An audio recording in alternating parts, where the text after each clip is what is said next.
So here we have the Mercedes-Benz GLA on a 16 plate. I'm going to start off by showing you around the outside of the car, and then we'll hop in and run through some controls on the inside. From the outside though, you can see that it's a 5-door car with alloy wheels and tinted windows.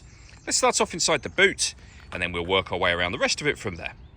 So the tailgate on this car will open electronically. You can do that from the key or from the tailgate itself.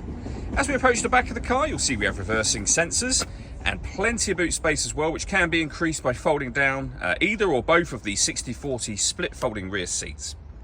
Okay, so we're just going to work our way back around to the front of the car, and then we'll hop in and run through some controls on the inside from there.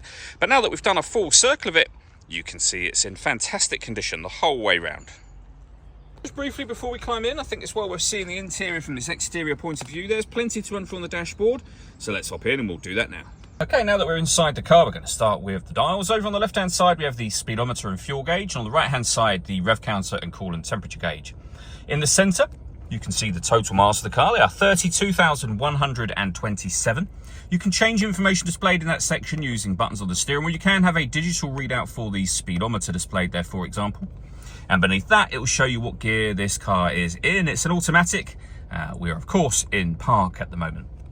If we back out to the steering wheel, the buttons I was using a second ago to change that information are just here. Over on the right hand side, we have stereo and phone controls. Just behind the steering wheel, the minus and plus paddles will enable you to change up and down a gear manually with this automatic gearbox. And then the controls for the gears themselves are on this right hand stalk just there. Over in the center, you'll find the main screen. And as you can see, you can access your radio up here. We have a few ways to listen to music. Of course, we have the radio, which we've just been on. We've got AM, FM radio, as you can see just there. But you've also got the ability to listen to your own music under the media heading just here. If we come back out of that, this car has also got satellite navigation. There is a nice clear colour display available to you, as you can see. Really easy system to use.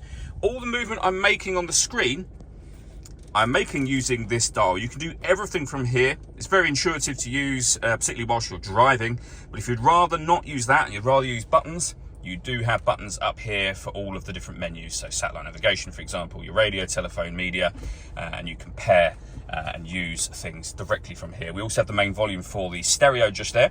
The last thing I'll show you up on the screen is the fact that this car has a full color reversing camera with guidelines that show you what direction the vehicle is headed in as well, making it very easy to park. Below the stereo information, we have heated driver's seat with 3 different heat settings, and the same for the passenger side as well. We can turn our parking sensors on and off. We can turn off the stop and start. This car is designed to cut out when it's stationary in traffic to save you fuel. You can turn that system off. You can change the driving mode of the car, and you can also put on your hazard warning lights, of course. Below that, we have dual zone climate control. So you can adjust the passenger temperature, the driver temperature. You can increase and decrease the fan speed. You can determine what direction you'd like the air to be distributed in. And when you're happy with those settings, the air conditioning's on at the minute. So that's off.